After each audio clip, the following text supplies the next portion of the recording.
I don't like to tell people my age. How do you look at Ikigai from the yogic angle? The Buddha was asked, what did you gain from meditation?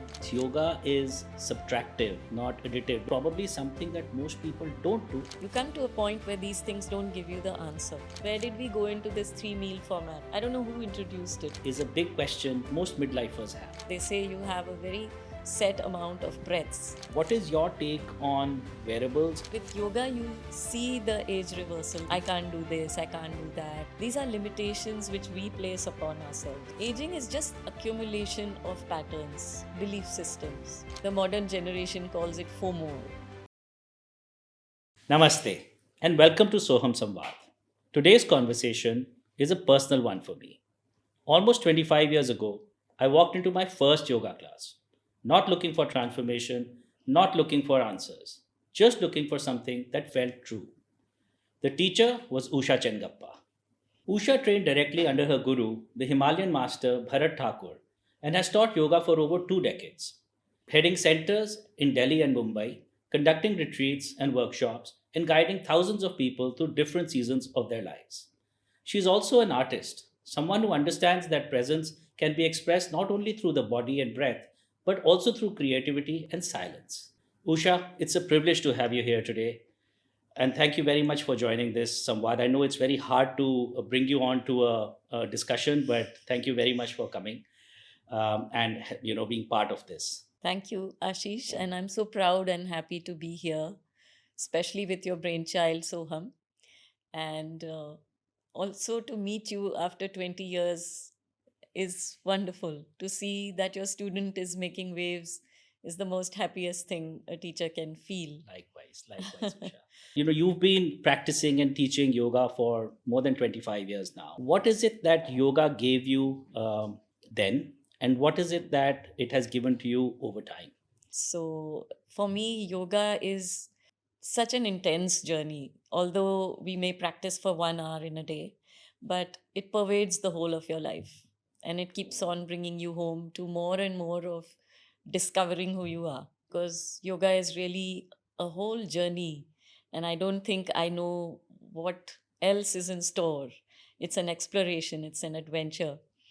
And over the years, that's all I'm teaching people, how to remove and delete patterns that don't work for them and to keep moving towards who they truly are. So, in that sense, yoga is subtractive, not additive, because it actually takes away what you don't need and leaves you with what is really you, what is really the core of you. Absolutely. Like once the Buddha was asked, what did you gain from meditation? And he said, it's not what I gained, it's what I lost. Right. I lost my fears, I lost my unhealthy belief systems, I lost the pain. So, yoga ultimately it becomes a celebration of yourself, your authentic self, and your whole life. Right. And that's very exciting because we think that we know who we are, but we really don't. Till we don't peel off the layers, we really don't know who we are. So it's a constant adventure. Like if you drop a pattern today, then you wake up tomorrow as a different human, Mhm. and who you are inside is what is reflected in the outer world. Mhm. So in yogic language, we say yada brahmande tada pindaha, which means what you see outside in the universe is also within your body. Right. In fact, it's been a transformative journey for me as well. I remember walking into my first class with you with a really badly injured knee, which Yes, I I suffered remember. during a skydiving incident, and asking you and telling you that, I can't do a lot. And you said, it doesn't matter, do as much as you can. Hmm. And that gave me a lot of confidence to start Hmm. and say, okay, this is something that I can do. I could barely walk then, Hmm. let alone run or do other I know. physical exercise. Yeah. And I spent 6 months doing very basic stuff with you, but I just got started and I immersed myself into it. And I went into, went and did my courses at Sivananda Ashrams in 2016 and 17. So those 2 years, I really spent a lot of time at the ashrams. And then I also spent a lot of time practicing. And what I discovered was that, in fact, yoga is not just exercise. It's nutrition, it's Vedanta, it's Bhagavad Gita. There is so much more to Yes. yoga that in fact it's a philosophy, it's a way of life. Yoga is so much more than just what people understand it to be right So now. true. It's about using your body as a vehicle, just like you use a car to travel to another place. So, yoga is a journey using your body, using your breath to reach a particular state of mind. Right. So, any true teacher will always show you your true nature. And here I would like to quote Patanjali. Patanjali is a master of yoga. He's written the Yoga Sutras. So, one of the Yoga Sutras says, the very first one actually, says, Atha Yoga Anushasanam. So, it means that when you have lived the patterns enough, when you've gone round in the same circle enough, you come to a point where you're like, okay, I'm just repeating my life. What can I do now that makes my life feel like an adventure or feel exciting? Otherwise, I'm just looping Mhm. around. I get up, I go through the same routine, I come home, I relax, I wake up, I go back to the same sort of day. So, Atha Yoga Anushasanam means you arrive at a time where you're like, show me how we can get outside of this matrix. How can we get outside this useless rhythm that I have created, loop, I like to call it. So, that's when you look at somebody to show you the way out. And yoga is actually that teacher. They pretty much are so exciting when I began to read them, and they sum up the whole journey of yoga, and they're very cryptic, so they're very difficult to sort of understand for a layman. But my guru Bharat Thakur, he had done a series on YouTube, and while listening to them, I began to interpret the ancient wisdom into more contemporary language Mhm. to be able to understand how does it apply into my life now.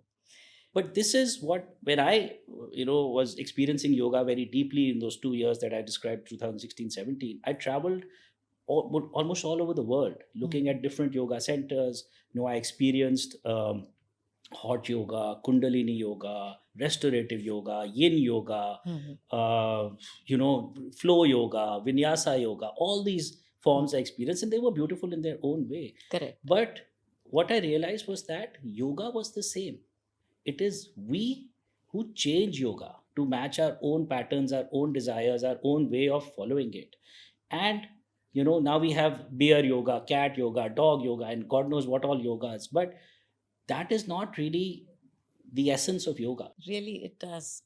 And what you said is really true. We actually misunderstand yoga to be just a set of few postures. It is Yes. just one very small part of it, and you have to actually go deeper into the whole practice to be able to experience it and to understand it fully. So it's beautiful in that way. And then, according to me, the most beautiful effect that yoga has is on your mind. So, how many thoughts do you think we have in a day? Millions. Yeah.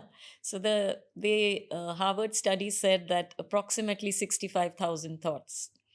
So if you have 65,000 thoughts in a day, how are you supposed to focus your thinking process or focus your life if they're going all over the place? How do you master yourself and even do what you want to do because your thoughts are taking you away all the time? So, yoga helps you to bring that focus. So, what I say to students is don't bother about the final result. Don't bother about when you're going to feel happy throughout the day. Just work on your class now, enjoy it, and observe the day. Does this 1 hour of practice bring you to a nice state throughout the day? If yes, then you're in the right yoga class. Yeah, in fact, long term yoga, I believe, tends to reverse aging, which I think is a big question most midlifers have. Yes, there is this whole concept of modern medicine coming in, and it is coming with a lot of new developments, exponential developments happening. I wouldn't say the easiest, but the surest way to reverse aging, according to me, is yoga, and it's the whole practice of it. Yeah. So, what are your thoughts about that? So, actually, it brings me to a very nice question. What is aging? What is aging? Aging is just accumulation of patterns, belief systems, becoming rigid, holding on to a particular way of being. Mhm. Like we are living in an age of immense change. And actually, your age is equal to your adaptability. Mhm. If you are not adaptive, then you are aging. There's only two options. Either you're going with the flow or you're going opposite the flow. So if you're going with the flow, you are obviously adapting to everything that's going on. Correct. One fine day, you're going through a class like wow, and the other day, I just can't do anything today. And Correct. it depends on where you are, but you adapt and you go Yes. through it. Yes. Because as you know, is usually said, with yoga is show up on the mat. Correct. Just show up. Correct. It doesn't matter if you can do whatever you've set out to do, or if the class that you're in is going according to your I would say level. Yeah. Show up. Yeah. And you're not showing up for anybody else, you're showing up for yourself. For yourself. And if you can do that, Yes. then I think you will really start to see the effects of it. So what you're saying is one of the words I stress upon a lot: consistency. Mhm. In anything, if you are consistent for long enough, you'll see the rewards, you'll Right. see the results. And with yoga, you'll see the age reversal, the anti-aging on your body. So I often joke about it, and I don't like to tell people my age. I'm like, you guess what it must be. And only I know what it is. And obviously their guesses are always wrong. I won't ask you. Thank you. So age reversal happens through yoga because not only do we stretch a muscle, we breathe into it, we bring our attention to it, which is, I don't think we show the body all the love and care and attention in the younger days because you're too busy stressing it out and taking it all over the place, making it do all sorts of things. And only a yoga teacher will talk about the body as a separate thing. Right. Because you do become very aware that it is something which runs on its own. You have immense gratitude for it. And you also have respect for its innate intelligence. Mhm. So your body has this amazing intelligence which you tend to ignore and keep going on with making it do whatever you want. But later, as you grow into your yogic practice, you begin to listen to the body and you realize that it knows so much more than your mind ever could. And you start to listen to it. So in midlife, I think what a lot of people experience is that there is a career plateau. Your children, if you have any, become independent. Your parents pass on, and you're really left with yourself. Now that can be a place where you feel very alone, and it's me. Or you can actually feel energized or activated to look at yourself, Yeah. which is probably something that most people don't do Yeah. for many years because they're busy with everything else that they have to do, work or family or responsibilities. But this is at that one stage where you say, now I can start to look at myself. And I think yoga brings you to that point where you can look deeper inside you. You can start loving yourself. And sometimes that sounds very I would say very egotistical. When I say that to people, they're like, oh, what do you mean loving yourself? Why would you want to love yourself? You should love your children, you should love your spouse, you should love your, whatever, your friends. Yeah. But unless you love yourself, I believe you're not able to love anybody else. So Yes. self-love is something that I have, learned from yoga, the yogic practice that I do. Yeah. And because of that, my view of love for others has changed drastically. So that's something which also then brings me to the point of this Japanese concept of ikigai, which is about doing something meaningful. So waking up every morning to something. It doesn't have to be work. It doesn't have to be the pursuit of money or whatever. It could be anything. It could be gardening. It could be walking. It could Yeah. be charity or social work or anything like that. So what is your understanding, or how do you look at ikigai from the yogic angle? Beautiful question. And I think no matter which spiritual practice you pick up, whether it's yoga, whether it's, mindfulness, whatever the other practices are, there are many. You arrive at the same place. You arrive at the same part of your deepest self, which is your authentic self. most often we are covered up with a lot of masks. We put on a social mask. And then apart from that, we have an identity as a parent or a wife or a husband or a girlfriend or a boyfriend or so many identities. But who are we behind all of this? That often becomes a question, in, like you said, in the midlife crisis. It becomes a question mark. So initially, it's most disconcerting when all these roles seem to go away from your life. You are left with an empty space. So to whoever is watching, I would say, no doubt you'll have a little experience of emptiness, a little empty space. But if you can just be a little patient with it and give a little time and attention to yourself and see this differently, then it's an opportunity for you to discover yourself, which is perhaps the reason why you are here. I think the reason why we are here, and everyone has different meanings to what life is, but I would say to discover who you are. And somebody would say, but I know who I am. But these are all identities. Who are you beyond this? So, Ikigai is something that takes time. If you spend time with yourself, you'll have to allow yourself time enough to be bored, time enough to be what we call vela, nothing, doing nothing, which we hate in this productive modern world. It's like, get on with it. What are you doing now? And if you catch the fever of the current social media and everything, it's all about productivity and what are you doing with your time. And, I have so much to do and I have so. So there is no time to sit down to excavate that authentic self from deep within you. That's only going to happen if you have nothing to do. And I don't mean by that you should quit your job or anything, but while you're doing what you're doing, can you keep paying attention to what it is in your core that is calling you?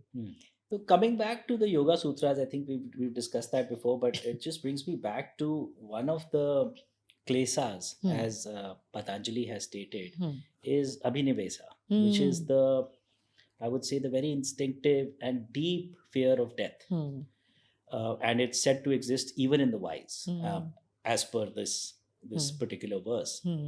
So that kind of gets me wondering on whether in midlife, Abhinivesa is less to do with the fear of dying and more to do with the fear of now not having lived fully. Correct. And then that brings me to the question of, could we then start to work on our body, our mind, um, through yoga and also with the help of modern science? Could that be a form of ikigai in itself? Beautiful question. Again, Ashish, proud of you. Thank you. Abhinivesha is a very deep fear of death, actually, which you put it very nicely as fear of having missed out on life. So the modern generation calls it FOMO, right? I think that's the word they use. So fear of missing out. Who doesn't have it at the midlife? Because you've been chasing something or the other in search of joy, happiness. You've been either chasing a career, relationship, or anything else. You come to a point where these things don't give you the answer. You come to a point where you understand that the chase itself is something stupid and foolish. So you stop chasing. And when you stop chasing, you come face to face with yourself. And you come face to face with realizing that you begin to question that what have I come here to do and where am I with that? And Abhinivesha is one of the deepest rooted fears in the human being, because all of us know in a subtle way that we have only a limited time. Though we brush it away in our daily life, we're so busy doing this and that. If you ask any person, like, do you know how many years you have to live? Nobody knows. But the question itself is shocking, and they'll be like, why are you asking me this question? Just to make you aware that life is limited. So if you have a limited number of breaths, they say you have a very set amount of breaths. It's not about the years, but it's about these many breaths you have to take on the planet. So what we do in yoga actually is we work on your breath a lot. So they say, like, for example, the slowest breathing creature is the turtle. Yes. And then from there are many different rhythms of breath. And a human being who's always stressed out is breathing very fast. And yoga makes you slow down. It's like, relax. You didn't come here to chase anything. So you begin to harmonize your breath and then you take slower breaths. Why does breath have such a rapid effect on people's mood and stress? So it's very interesting to note that every emotion has a different breathing pattern.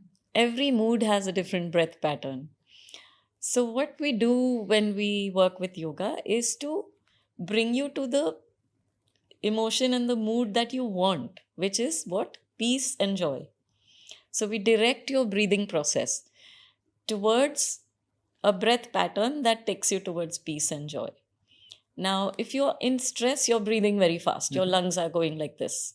So, what do we make you do? Inhale, hold the posture, exhale. So, we guide you, we direct you into a very balanced breath work.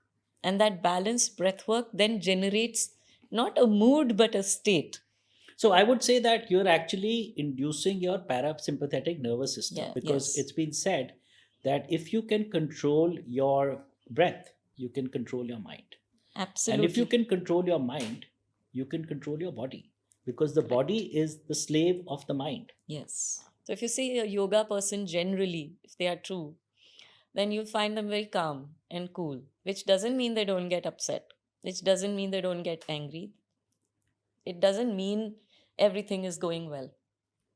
But their viewpoint, their ability to take that and flow with it is what yoga brings you to.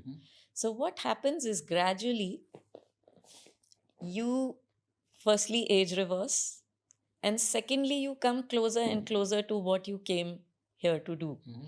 And so, as you fulfill these goals of life, your fear of dying vanishes. You're not afraid of dying because you've done things beautifully. But with modern science now coming in and ages getting extended in the near future, I think that whole question about living longer would will become redundant. Yeah. Now, in that condition, in that at that point where human life is extended to 120, 150, or even more years than that, this whole concept of ikigai, or having this something to do, something to look forward to every morning when you wake up, I think it's going to be even more important. Yes. And with somebody who's following practices, be it, as you said, yogic practices or other mindfulness practices which are consistent, then I think it becomes slightly, I would say, easier, or a lot easier, in fact, to be able to say, okay, maybe I don't have work to do, maybe I don't have to take care of children anymore or my parents anymore, but I have this to live for. And I think that is something which is beautiful and something Yes. that humanity can look forward to. Correct. There are very few people who really know that core force that drives them. It's a journey of discovery. I would say a very small percentage of people know that I wake up in the morning and this is my passion and I want to do this, which is what Ikigai teaches you how to focus that. So that's where yoga and meditation bring you closer and closer to yourself so that you can discover what is your Ikigai. Right. And until you don't make that discovery, your life is moving in all sorts of circles. So I would encourage everyone who's watching this to just be consistent, do your practice. It will unfailingly deliver you to what is your passion. I was in my early 30s when I started.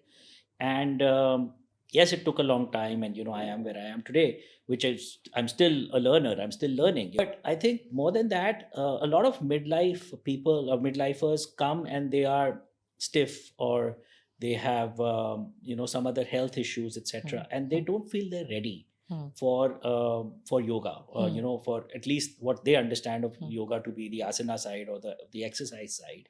What would you say to someone, or I'm sure you get people like that, what is it that you say to them that then kind of encourages them to start?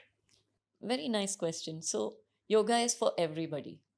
There is a student of mine who came to me and said, Usha, I'd love to do yoga, but see, I can't sit on the floor.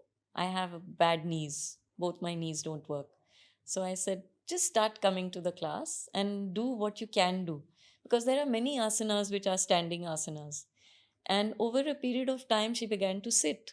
And she began to do Janu Sirasana and everything happened. Another student of mine came and she said that I have to be very careful because I have spondylitis. And so I can't, bend my head from here to here. So do you think yoga is okay for me to do? Because so many asanas involve your chin going down. So I said to her, if you have decided that you can't do something, then your body is going to obey that. So if you really want to go here, if you want to progress, then just erase this belief. Can you drop this belief in my class? Though I will guide you very specifically, but can you drop this idea that I will never be able to bend my chin? So she said, okay, sure. So you take the responsibility. I said, yes. So initially I used to say, keep a fist and do it like this. And then slowly I removed the fist and we slowly started working till eventually she did halasana. Right. Wow. You know halasana, in which Yeah, of course. you invert Sure. your body, and halasana is, There's a big chin lock in the and in halasana. all the spondylitis disappeared. So yoga is quite magical in that way. Start where you are. Right. Start from anywhere. I have a short story about that. When I went deeper into yoga, my teacher at that point, I was wearing very thick glasses. I had very high blood pressure. And I asked my teacher what I could do to reverse that. And he said, well, you should do the headstand. And I said, but with the headstand, I can't do it. He said, well, if you're willing to learn, you shouldn't be doing it because you have blood pressure. But if you want to cure your blood pressure and you want to lose your glasses, you should do the headstand. Now you decide. Do you want to start knowing that you shouldn't do it? Yeah. Or do you want to start, believing that if you do it, Correct. and I lost my glasses. Yeah. My blood pressure came back to normal. So it's not magical. You have to Correct. put in the effort, but you have to believe in yourself. Yes. And of course, you have to believe in your teacher. Yeah. And once you are able to do that, Yes. then magic happens. I think that's amazing. And it's a lovely example of how yoga works to eliminate your beliefs. So they say yoga chittaha vritti nirodha. So this is a beautiful sutra which says that your mind can only go into 5 different modalities in your life, and yoga is the cessation of all 5. So yoga teaches you these 2 most important things. Right. Your willingness to change your beliefs and the trust you have, not only in the teacher, which is important, but in yourself. That knowing that, I will bring myself every time to the mat, no matter what happens. If you have that faith in yourself, then the sky is the limit. You can do anything. So I think these are very little small things what we are sharing, but yoga has done amazing miracles. Like almost every master, including Buddha, Mahavira, you see so many huge masters. And what do you see them in? What kind of a posture? So you often see them sitting in Padmasana. So almost everyone who crossed over into a state of nirvana or joyfulness had to use yoga as a stepping stone. Why? Because you had to harmonize the body, mind, and spirit. If you didn't bring the body along, which a lot of people say, I have to do my meditation, so it's okay, I don't do so much yoga, but it's okay. No, it's not. Because you cannot reach that without harmony in all the 3 layers. Right. So as you said, breath regulates mood. Yeah. I believe that sound is also a very important medium to regulate your mood or your state of mind. And I know that you do sound therapy as well. So how does that fit into the whole equation? So in yogic language, we call it Nad Yoga. Whether you do it through breath, chanting and breathing. So very few people know that when you're chanting a mantra aloud, like maybe you're saying Om Namah Shivaya, Om Namah Shivaya, then as you're saying this, your breathing is also going in a certain way. So it again boils down to breath work and the sound of these chants. Also, there are many sound instruments I happen to do with singing bowls and gongs and various instruments like rain sticks and ocean drums. And so what do all these sounds do? They represent a certain rhythm and frequency within your body. So maybe your kidney has a certain pitch or a certain frequency. And when we play the bowl at that frequency, then the kidney rises through resonance to the same frequency as what is being played. And so, therefore, your whole body gets harmonized. So, each time you keep doing a sound session or a sound bath, as it's called, which is nothing but Nad Yoga, our ancient yogis knew this. We often hear of Shiva with a damru, and in the Buddhist tradition, there are so many didgeridoo, etc. I have sat in one of the monasteries and heard the most marvelous sounds of chanting plus didgeridoos and those giant drums. So, what is all this? This is all to harmonize the glands and organs in the body to bring them to the optimal level of functioning. You can see a person who's come out of a sound bath generally a little bit euphoric. I would also like you to throw some light on nutrition, because I think that's also a very important part, your dietary preferences and how they have evolved over time from when you started your practice Yes. to where you are today. How much of a change has come along in that respect? Again, a very relevant question, because I remember asking my guru that, okay, so this much of yoga is going on. So, what is the diet that you recommend? So, he said a very beautiful line which stuck with me. He said that you don't have to prescribe a diet to a person who's practicing yoga. As you come close to the body, the diet will fix itself.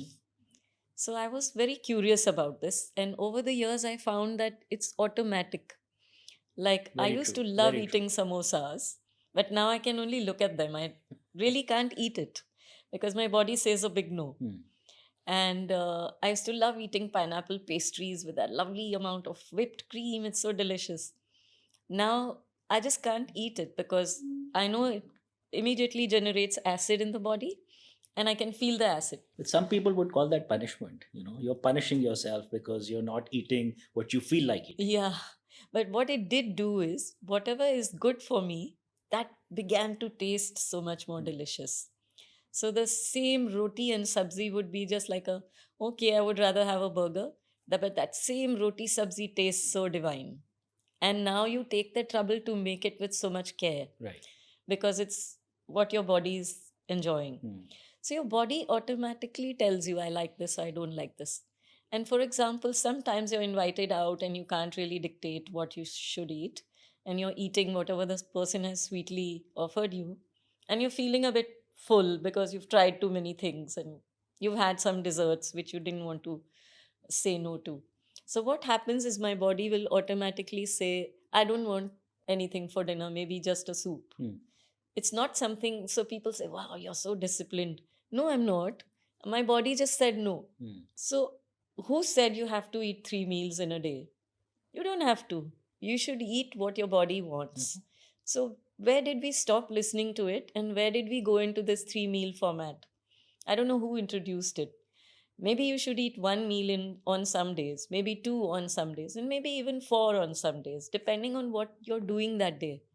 So if you're going for a hike and you're coming back, please eat, Sure. differently.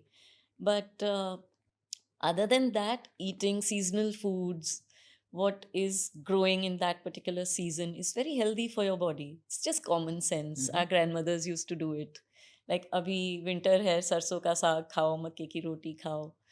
When it's out of season, now everything has begun to come There is no out of season. seasonality Yeah. anymore. Yeah. So you spoke about listening to yourself, and what I see today is that people have stopped listening. And when I say that, what I mean is, rather than listening to themselves, they've started listening to their wearables.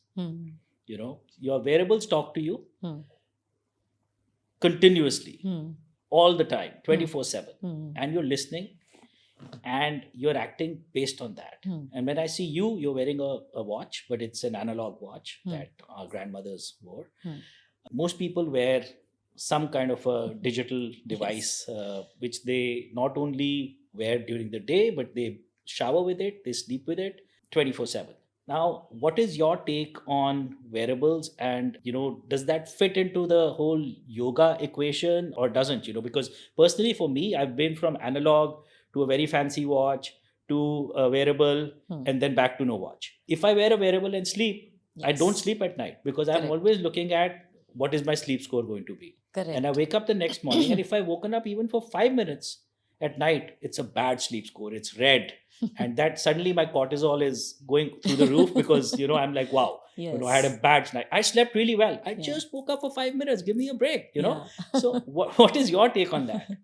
So I think it brings me to this thought that as long as you're seeking your validation from anything external, you're going to be dependent on it. Whereas with yoga, you're here to excavate, how do I feel about myself? Do I like what I'm doing? Do I like how I'm living? Do I like where I'm going? Do I like how I spend my day? And if your answer to any of these questions is, I'm not enjoying it, then you're not loving yourself and your validation has become externalized. So there's a very cute story in childhood which I heard, in which the king, his life was inside a parrot. It always stuck in my mind as, that's something I would hate. If something external was ruling me, or my life was in something external. But ultimately, yoga brings you back home. It tells you that your life isn't anywhere outside there, it's right here within you. Mhm. So that's your very tough inner work, which almost everybody evades it because these are so entertaining. It's so entertaining that your watch tells you you did this many steps. But I've never needed it, like you said, right? As long as you place the importance of other things gauging you, you'll never come to the space of gauging your own self. So be your own guide, mentor, guru. So, Usha, if someone in their 40s or 50s was listening to this today, feeling tired or uncertain or lethargic, uh, what would you have to say to them? You can just come back to your optimum energy level through the practice of yoga. Just the breath work and the focus on yourself revives your energy levels, deletes the stress, and brings you to the space of feeling normal. So, first job it does is makes you a normal person. Like Mhm. you wake up and you're like, oh, I'm not exhausted, I'm not tired, I'm just normal. So, first you need to arrive there. And then from normal, you need to go to enthusiastic, full of beans, going towards my passion. So, it goes in steps. But just get on the mat. Just get on the mat and just stay there consistently in your class with your teacher, and all these steps will be covered. There's no option for yoga but to deliver you here. And what if you want to stay in the most difficult asana of them all, the Shavasana? Ah, every student's dream. Yeah. Usha, when are you making us do Shavasana? So my guru used to joke. He said, "वो तो तुम लोग life भर करते हो." But also, I think Shavasana is actually a very difficult asana to do in reality. Yes, and Because also the goal of yoga. the goal of yoga as well. Yeah. So I will again quote Patanjali here because it came to my mind as you were speaking. Prayatna saithilyam ananta sama pratibhyam. So this is a beautiful sutra. Mhm. Prayatna saithilyam means effortless. So whatever you're doing, it's coming to you naturally. Or it's not, you're not putting any great kind of effort. So what are you? You're in alignment with your purpose. Mhm. So prayatna saithilyam. And the second part of it is even more beautiful. Ananta samapati pratibhyam, which means with your mind focused on something beyond. This is how we translate it in English. But Ananta Samapratibhyam, your mind is always engaged in the profundity of something far beyond Beyond. which you seek. So I Yes. think this has truly been a samvad, Usha. Thank you so much for throwing Thank so you. much more light on yoga, not just as a physical practice, but also as a philosophy, a way of life, Yeah. and something that has given both of us, I think, immense value Yeah. and immense joy, and something that I hope I will continue doing for the rest of my life. You started it for me, so thank you very much. Namaste. Thank you. Thank you. Thank you so much, Ashish, for having me here. It was a joy catching up with my student of many years. And to meet you after 20 years was such a joy. And to see how much we are in sync in the thought process shows me that you followed an amazing track with yoga. And congratulations on your consistency and your discoveries. And wish you all the best with Soham. Thank you so May much. you shine the light of yoga, and many blessings Thank to you you. so much. Thank you.